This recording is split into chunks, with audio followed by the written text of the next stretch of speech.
আসসালামু আলাইকুম। আপনারা কেমন আছেন প্রিয় ভাই বন্ধুরা? আশা করি সকলেই আপনারা ভালো আছেন। প্রিয় দর্শক, দেখতে পাচ্ছেন বন্ধুরা, আজকে গ্রামগঞ্জে কৃষি জমিতে নিয়ে এসেছি। তো এটি ধানের জমি।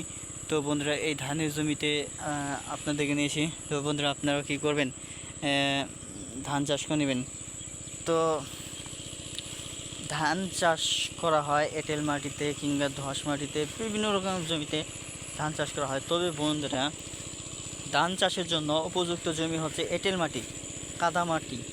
তো কাদা মাটিতে কিন্তু সহজেই ধান হয়ে থাকে, ধানের ফলন ভালো হয়। তো এই যে বন্ধুরা, যে জমি দেখতে পাচ্ছেন এটি কিন্তু কাদা জমি। তো তার জন্য দেখেন বন্ধুরা, অল্প কয়েক দিনের মধ্যেই কী সুন্দর ধানের ফলন হয়েছে। ধানগুলো দেখতেও বেশ সুন্দর। তো বন্ধুরা, সম্ভবত এই গাছে রোপণ করা হয়েছিল, সেখান থেকেই এরকম ভাবে গাছগুলো বড় হয়ে গেছে। এগুলো ধান গাছের গাছই। তো প্রিয় ভাই বন্ধুরা, এগুলোকে ধান বললাম তার কারণ হচ্ছে বন্ধুরা, এই গাছ থেকে ধান আসছে, সেজন্যই ধান গাছ। তো আপনারা এঁটেল মাটিতে বা কাদা মাটিতে বেশি করে ইরি ধান কিংবা আমন ধান রোপণ করে নিন।